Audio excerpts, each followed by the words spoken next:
Hello and welcome to World Insight with me, Tian Wei, coming to you live from Beijing on CGTN. Coming up on today's program, U.S. President Donald Trump working with Chinese President Xi Jinping to throw a lifeline to ailing telecom company ZTE. Could this be the beginning of mending frayed economic ties or another bargaining chip to gain trade concessions?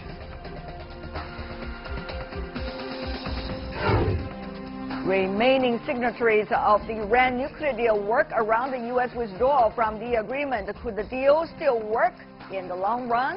That's a question mark. And the U.S. opens its embassy in Jerusalem, a decision that drew condemnation from Palestinians and their allies. Could this U.S. policy change the course of peace efforts in the greater Middle East?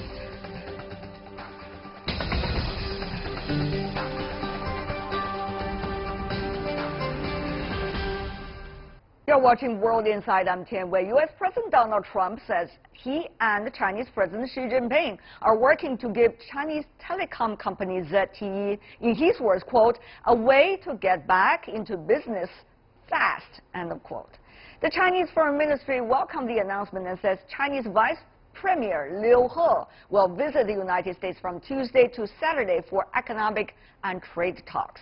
Earlier this month, the Chinese telecom technology company suspended its main operations after an American supply ban imposed by the U.S. government. The ban comes amid heightened trade tensions between China and the U.S. President Donald Trump is pledging to help the Chinese telecommunications giant ZTE after the U.S. government denied it access to its American suppliers. Trump's move will likely be seen as a concession to the Chinese in the ongoing talks between Beijing and Washington to resolve a trade conflict. Last week, ZTE announced it had suspended major operations as a result of the U.S. Commerce Department's trade restrictions, prohibiting the company from purchasing American supplies. The U.S. Commerce Department had accused ZTE of violating a settlement agreement with the U.S. government. Sunday, Trump tweeted that he and Chinese President Xi Jinping are working together to give massive Chinese phone company ZTE a way to get back into business fast. Too many jobs in China lost. Commerce Department has been instructed to get it done. We appreciate the positive statements made by the U.S. side on the issue of ZTE. We are currently working with the U.S. side on specific details by maintaining close communication. Regarding some concrete problems concerning the U.S. side, both sides will also keep in close communication. The ban on American supplies was originally imposed for 7 years. It arose after ZTE was fined $1.2 billion for selling equipment to Iran and DPRK in violation of U.S. sanctions. The blanket ban on the use of American components threatened the company, given that it imports around 30% of its parts from the U.S. ZTE, which has more than 70,000 employees, says it bought $2.3 billion worth of U.S. goods in 2017. Its major American suppliers include Qualcomm, Intel, and Texas Instruments. When a U.S. delegation visited China recently for talks to end a trade standoff, resolution of the ZTE case was among Beijing's main demands. And if Trump does make concessions regarding ZTE, there's no indication of what he might receive in return, as the two countries continue to discuss their ongoing trade conflict.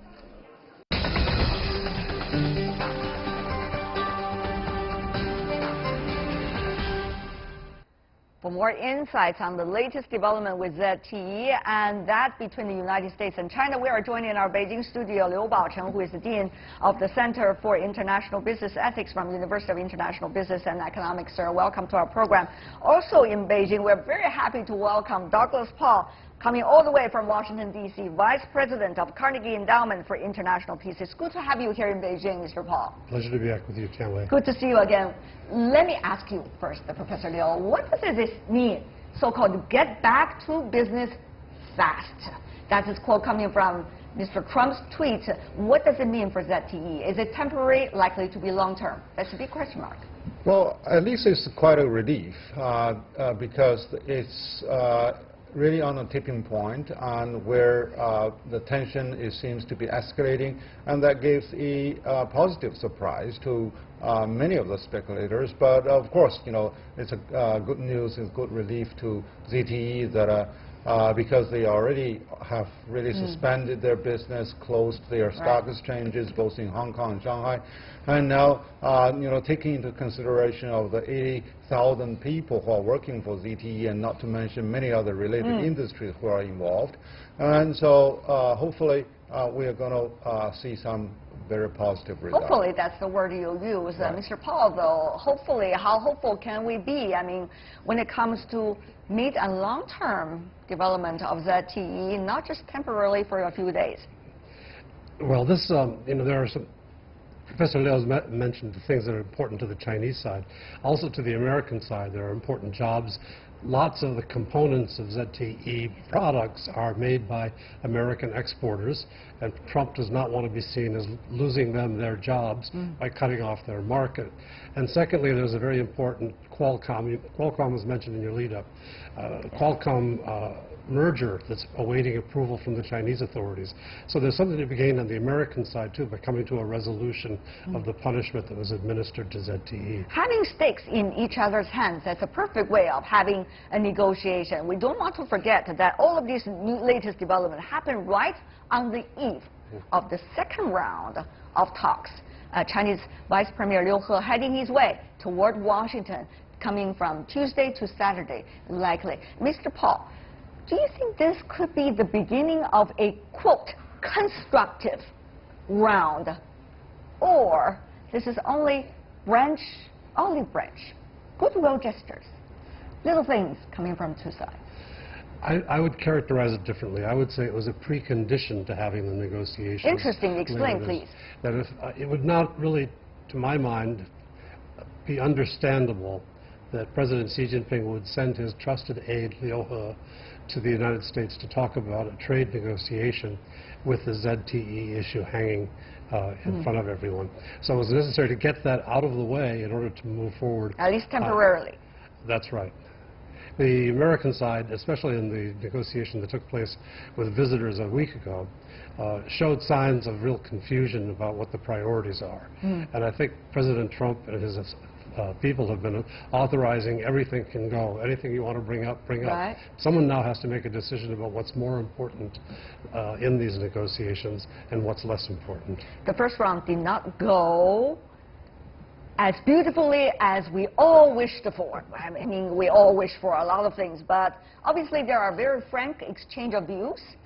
We try to understand both sides, the bottom line from each other. But the question is, after that, what's next? The second round, Professor Liu, your perspective. Well, I would choose that the ZTE case in the first place is really an isolated case. It's not really tied to the tariff issues that is hanging on both sides when China is also ready to retaliate. And of course, there has been a large gap during the round of talks with 7 people, coming to China. And it is also good to see that there's going to be chances for further engagement, and hopefully that when the bottom lines of both sides are being better understood, and then they would really move into a constructive direction in one way. Constructive direction. I really want to get to know more about that. Especially, what are you saying? Definitely China is ready to open further some market access to U.S. and, of course, global participants.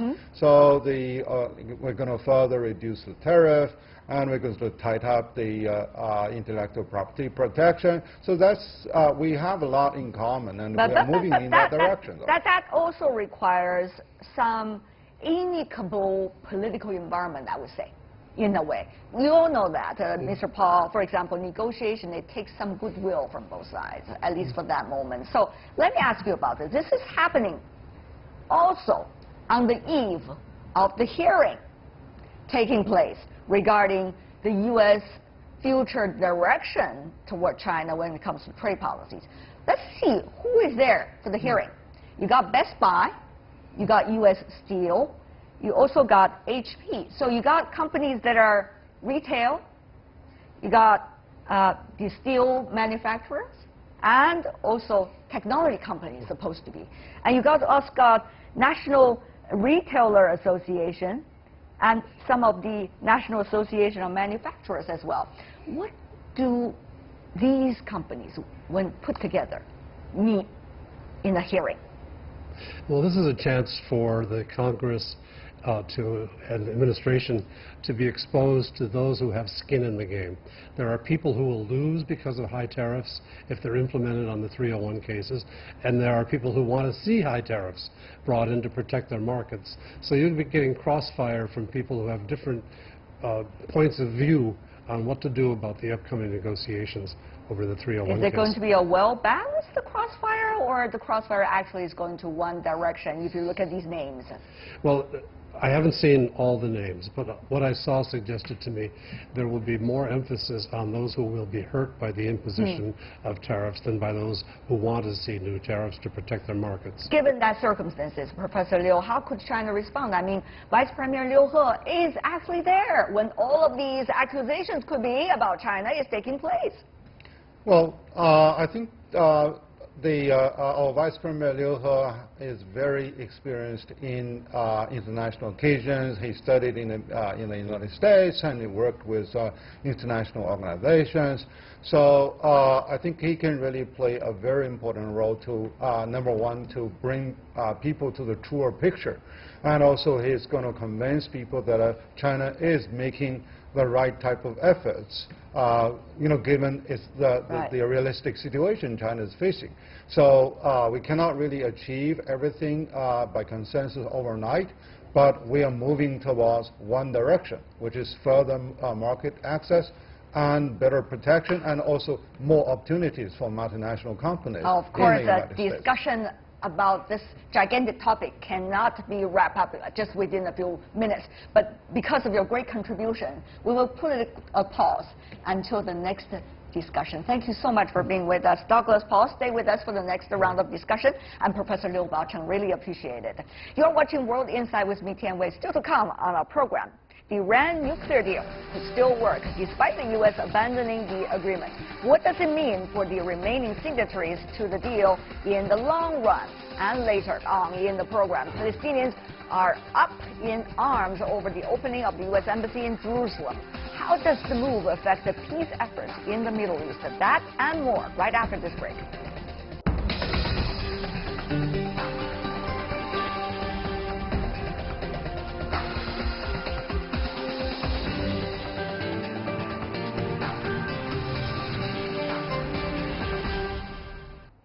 You're watching World Insight. I'm Tian Wei. This program comes to you Monday to Friday on CGTN. Let's turn to the Iran nuclear deal. Iranian Foreign Minister Mohammad Zarif met his counterpart in Moscow on Monday and confirmed that Russia's ready to stick with the deal. So far, the remaining signatories of the agreement have all voiced their wish to keep it, despite the U.S. withdrawing from it last week. The question is how and for how long? Shock and awe, a U.S. military strategy seemingly taken to making deals, or rather, backing out of a deal. The U.S. abandoned the Iran nuclear accord last week, saying it did not cover Iran's ballistic missile program.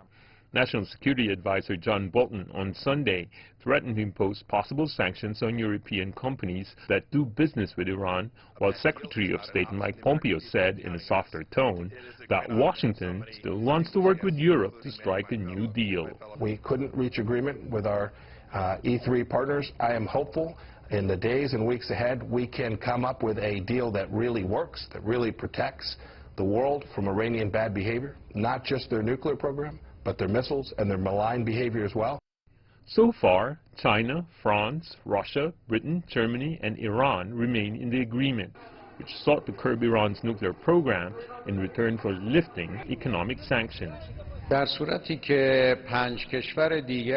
the 5 remaining countries in the deal accompany us and fulfill their commitments and guarantee the Iranian side that benefits of the Islamic Republic from the deal will be preserved, this agreement will remain in place, despite the will of America and the Zionist regime. Iran's Foreign Minister Javad Zarif began a diplomatic tour to Beijing, Moscow and Brussels to seek assurances on the deal. Chinese Foreign Minister Wang Yi said China put in a lot of effort into the deal and will continue to work with all parties to maintain it. Upset by the U.S. withdrawal, the remaining European signatories, Britain, France and Germany, have all stepped up to keep that agreement in place. The withdrawal not only caused uncertainty over global oil supplies, but also raised the risk of conflict in the Middle East.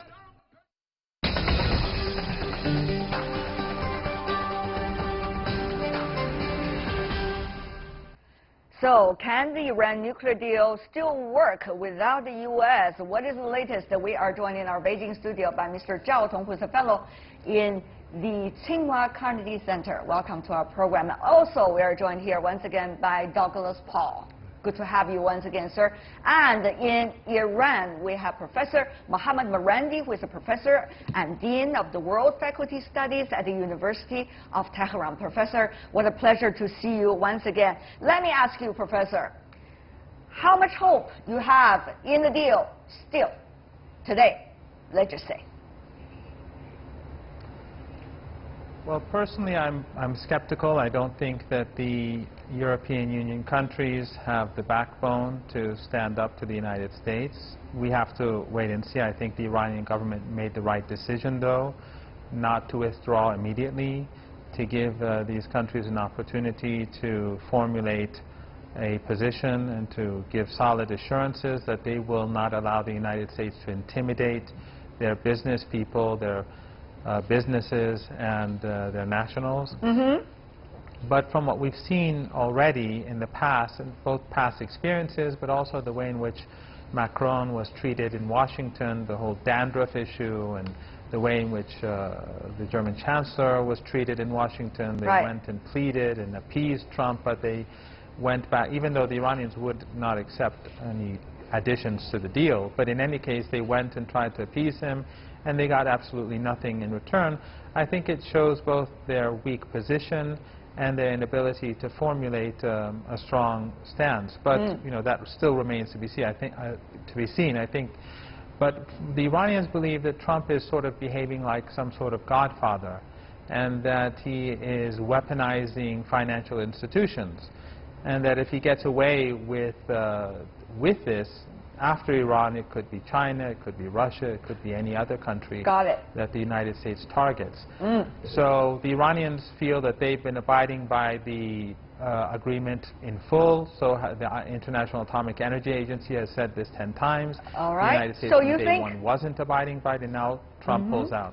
All right. So let's have also Mr. Paul here.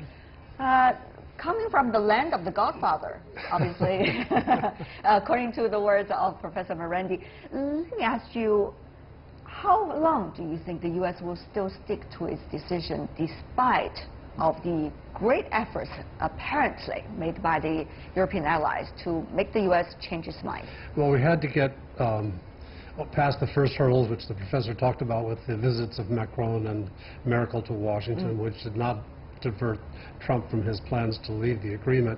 The next hurdles will be the imposition of sanctions. We'll have 90 and 180-day triggers for sanctions on companies doing business with Iran, and that's going to make some real difficulty as well. They're doing business with Iran, including U.S. companies. So will the opposition voices in the U.S. be strong enough to make the president change the mind? I'm very skeptical that could happen. I think there is sympathy among the European capitals and even elsewhere to discuss Iran's metastasizing efforts to support revolutions in Syria, Iraq. The growth of Hezbollah's influence in Lebanon is a source of concern, and the additional weapons programs are of concern. But it's one thing to have a set of concerns, it's another to find a strategy to help resolve them. And in the Iranian situation, we had a kind of perfect storm when people came together for the JCPOA agreement, and there were politicians in Iran who were able to get the deal done. Today, the issues on which the U.S. wants to open new negotiations are those with the people who least want to have those negotiations. That is a big difference that we are talking about here. Mr. Zhao, of course, the Iranian foreign minister now on his way to Russia and also to European capitals trying to see what can be done besides assurances verbally. What else do you think can be done in order to, shall I say, fend off the sanctions that the U.S. might put on companies that are dealing with Iran, and of course including American companies as well? Well, I think at the end of the day it would be very difficult for the European countries to challenge the U.S. pressure. So I think over time it's likely the European business in Iran would wind down. Maybe Russia and China is in a better position to keep trading relation with Iran. Russia is still being sanctioned by the United States, so why should Russia cooperate? China, I think, also has some capability to continue the trade. Some Chinese companies don't rely very much on the U.S. market, don't really deal with U.S. Financial institutions, so they might continue trading. And also, it's fully legal for Chinese companies to do so. There is no UN sanction to prohibit that. Right. But I don't think those Chinese or Russian or Indian trade with Iran would make up for the loss from the loss of European. I see. That's going to be a loss for Iran, of course, when there is sanctions. The reapplication of sanctions could hit Iran hard. Some believe the 2015 nuclear deal has helped Iran's economic recovery, of course. Previously, UN, US, and EU sanctions, which were attempts to force Iran to stop uranium enrichment, crippled its economy. It cost the country more than $160 billion in oil revenue from 2012 to 2016 alone. In those 4 years, Iran's economic growth plunged, and with growth shrinking 6% in 2012. In 2016, when the sanctions were lifted, Iran's economy expanded to 12%. Of course, sanctions is one thing. Iranian people are also working very hard to get the economy back on track. But Professor Morandi, besides getting verbal assurances, what else can Iran do? Will Iran restart its nuclear weapon program if the deal cannot be carried out? Well, first of all, Iran never had a nuclear weapons program, and this is something that Pompeo admitted just a few weeks ago when he was still the head of the CIA. He went to the Senate Foreign Relations Committee, I think, for a confirmation to become Secretary of State, and he said that before the nuclear agreement, in fact, the Iranians were not moving towards a nuclear weapon. Now, the reason why he made this admission was because he wanted to reassure people in Congress and the Senate that if the U.S. pulls out, Iran won't be going for a nuclear weapon, because Iran hasn't been doing so. Okay, so in any Professor, case, Iran, yes, so Professor, the question really is, if I could rephrase it just to be closer to your expectation, is will Iran start its or working on its nuclear weapons program if the deal cannot be carried out? Well, without a doubt, if the deal becomes meaningless for Iran, Iran will exit the agreement. And I think the decision will be made in a few weeks' time. And I think most probably, as things stand right now, the Iranians will have to leave the agreement. I believe that the Iranians will restart their nuclear program, and that they will continue with business as usual as it was before the nuclear deal. At the same time, I think that there will be a fundamental change in Iran, and that since Iranians will see, probably, unless the Europeans are able to do something, since they will see that the doors to Europe are closed, I think many in Iran who have been advocating stronger ties with China, with Russia, with Asia countries, but in particular with these two countries, and in the past few years have not had their voices heard, they are going to get the upper hand. I see. And I think that many in Iran will start saying that we need a very long-term strategic partnership with these countries, because these countries have shown themselves to be reliable and trustworthy, whereas Western countries have not. Especially, again, Europe has this opportunity to turn things around. But personally, I'm very skeptical. But I just like to add one thing, and I think that the Americans have a criticism of Iran with regards to its regional behavior. But the fact is that the United States invaded Iraq, and Iran has a good relationship with the democratically elected government in Iraq. All right. The same is true in Lebanon. The Hezbollah is elected by people in Lebanon. And in Syria, Iran is defending Syria against the extremists that unfortunately U.S. allies have supported. Let's focus on the Iran nuclear deal. Mr. Zhao, let me go to you. Three things, actually, all happening at the same time. The overall geopolitical relations among all the important powers that have been signed on to the Iran nuclear deal. That could change in a way as a result of how this deal would eventually end up. Secondly, the greater Middle East situation with Iran and Israel usually at two very different directions. When Iran getting weaker, how things would be. Thirdly, DPRK nuclear issue negotiation likely to take place early June, U.S. and DPRK. What will this mean? These are all mixed up, entangled together. Mr. Zhao, how do you see this next step as a result? Well, I do believe the U.S. withdrawal will firstly push the U.S. primary rival Russia closer to U.S. allies, the European countries. That would make the U.S. more isolated, and also it doesn't really help resolve the North Korean, the Iranian regional behavior, the support of terrorism, etc. Those activities took place far ahead of the JCPOA was signed, and they continue to take place during and after this deal. But for the U.S. to withdraw, it only gives Iran more reason to continue those activities. It makes the U.S. feel, okay, we are putting pressure on Iran, so hopefully it will curtail those activities. But I don't see that happening at all. I see because the Iranian is really, rivalry has a long historical root that cannot be resolved. But I do believe for the foreseeable future, Iran is unlikely to restart a nuclear weapon program.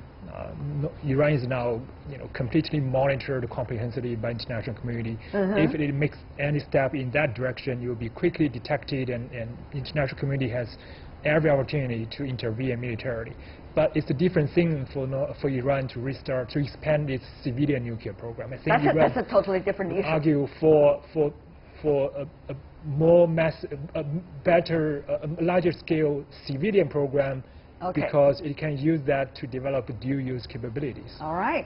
Mr. Paul, what do you think of the mixture of these elements in the possible effects of this breaking up of the deal?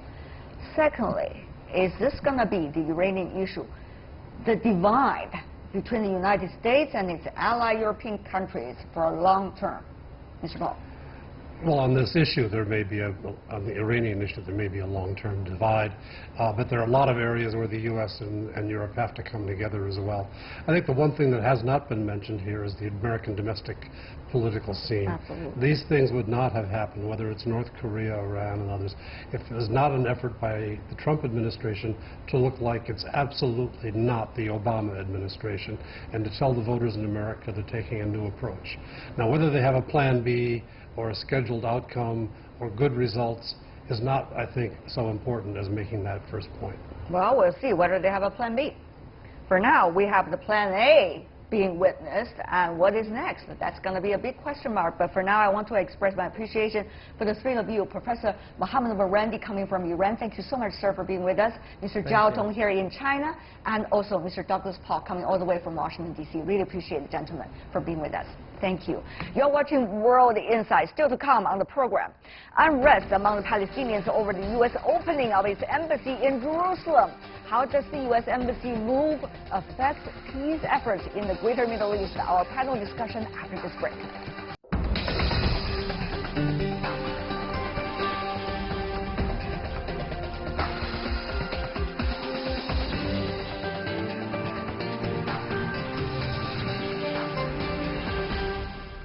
You're watching World Insight. The United States opens its new embassy in Jerusalem on Monday following President Donald Trump's decision late last year to recognize Jerusalem as the Israeli capital, overturning decades of U.S. policy. Before the discussion about its impact, take a look at this. The U.S. Embassy in Jerusalem just officially opened. The U.S. sent a delegation to the opening ceremony, which included U.S. President Donald Trump's daughter, White House advisor Ivanka Trump, her husband, Jared Kushner, and Treasury Secretary Steven Mnuchin. Today we officially opened the United States Embassy in Jerusalem. Congratulations. It's been a long time coming.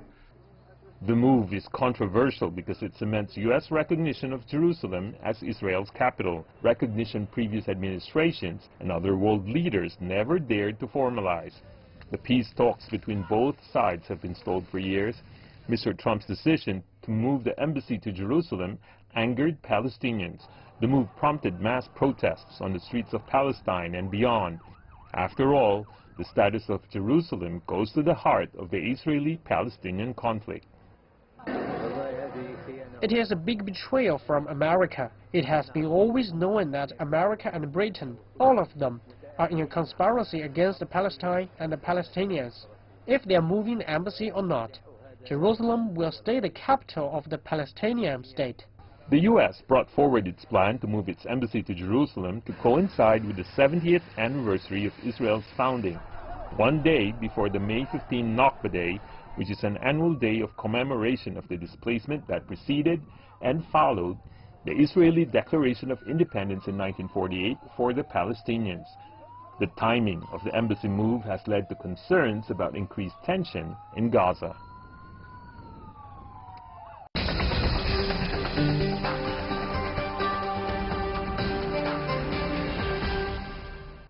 Certainly a lot of repercussions of the U.S. Embassy moving to Jerusalem. Take a look at our panelists. They're going to help us understand better in Beijing. Professor He Wenping, who is a professor from the Chinese Academy of Social Sciences. Welcome to our program. In Arlington, Virginia, United States, Ambassador William Courtney, who is an adjunct senior fellow at the RAND Cooperation, former special assistant to U.S. President for Russia, Ukraine, and Eurasia. Welcome, sir. In Tel Aviv, we invited Meyer Javan-Danfar, who is a lecturer and analyst on the Middle East. Welcome as well. Let me ask you, Ambassador Courtney, 41 people died, Palestinians, 14,000 injured on the latest attack by the Israeli side toward the Palestinians. Do you think the U.S. is in silent agreement from the Israeli side about this?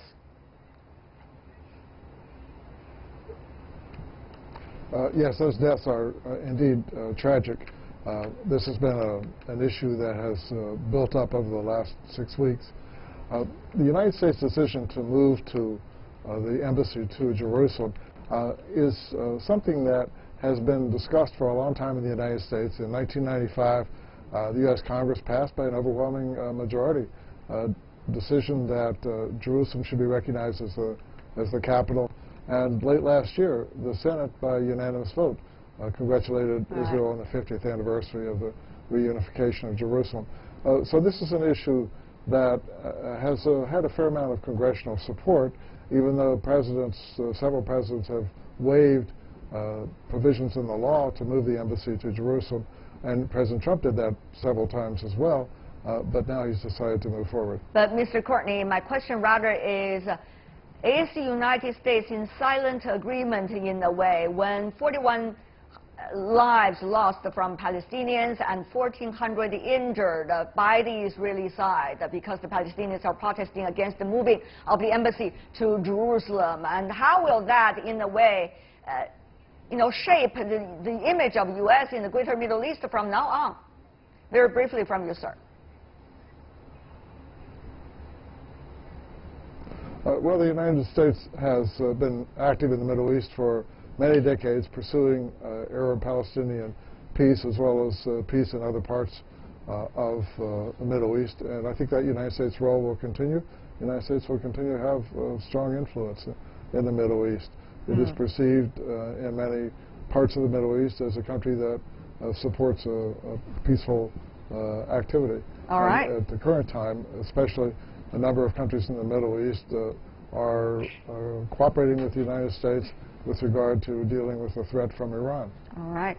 Mr. Janfar, I understand you're coming from the Israeli perspective. My question to you, do you think the Israeli side, the administration right now, is looking at the U.S. decision as a free pass for Israel to do whatever it wants to do in the greater Middle East, including, of course, to the Palestinians?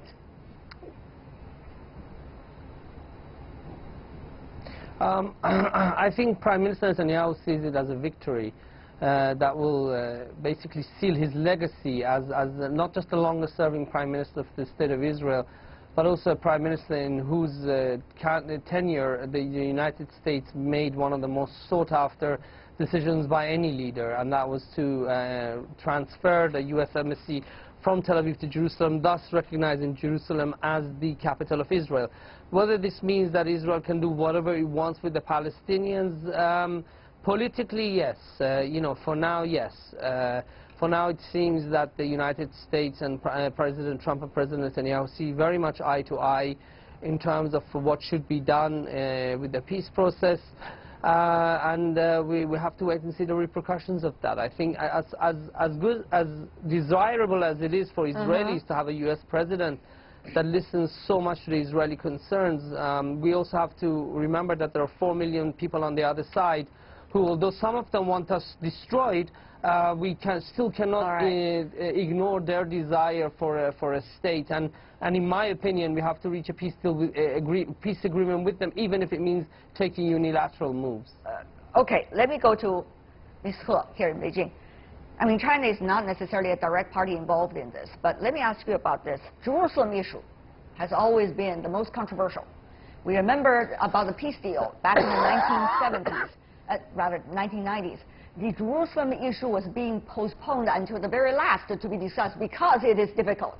Now we seem to have the priority shifting to the most difficult from the beginning. So what will be the repercussion? Mr. Jeb Dunford said something very interesting earlier, posed a question mark. This is not going to be just about Palestinians. It's also likely to influence many other countries in the greater Middle East. Ms. He, your thought here. Well, I don't think this is a wise strategy. Goes from the difficult part and then moving to the easy part. Normally they were coming from the starting from easy part and moving to the difficult part. So this is, I think there are lots of negative impact has already emerged. It's a tragedy. You see the casualties are there. So many people has been wounded because it has a strong hurting to the Palestinians' feeling. So you have to face this reality. So I think even now, I don't agree saying United States influence will be there, continue, and has never been influenced. Actually, it has been influenced quite a lot because even weeks ago, at the end of last year, when this decision has been made, so the Palestinian side has already said now the United States no longer can qualify serving a mediator in the future for this peace process. So one is U.S. those disqualified. Second is those peace process between the Palestinian and Israeli side now has been, I think, facing the greatest hurdle right now. Well, though the Israeli side believe can be taking unilateral approach in order to reach peace, according to the Israelis' version. We're going to come back to that question a bit later, but Ambassador Courtney, coming from Netanyahu, the Prime Minister himself, he said, it takes a, quote, a crazy person to do this. Of course, later he has to add that it's good, a crazy person. Of course, he's referring to President Trump. The question is, after this so-called crazy decision, is there going to be any plan, Ambassador Courtney, your reading from the U.S. side about how to deal with the consequences and the repercussions?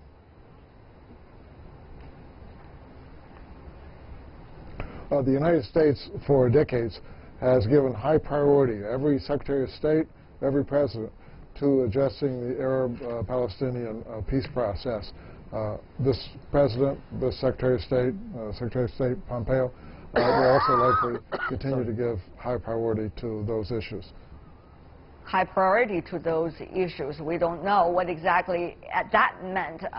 Mr. Jeb Dunford, what's next, do you think?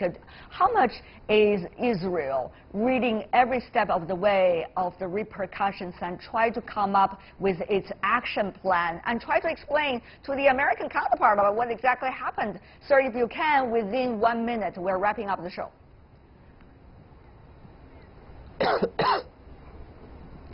It's difficult to know what Prime Minister Netanyahu wants to do, and we have every politician wants to survive, and Netanyahu's priority is survival. And he knows that if he makes any meaningful gesture towards the Palestinians, his coalition will collapse. And he's right now, there are 4 police files open against him. He's under investigation anyway, and I don't think he would be wanting to risk the stability of his coalition government by making any peaceful overtures to the Palestinians.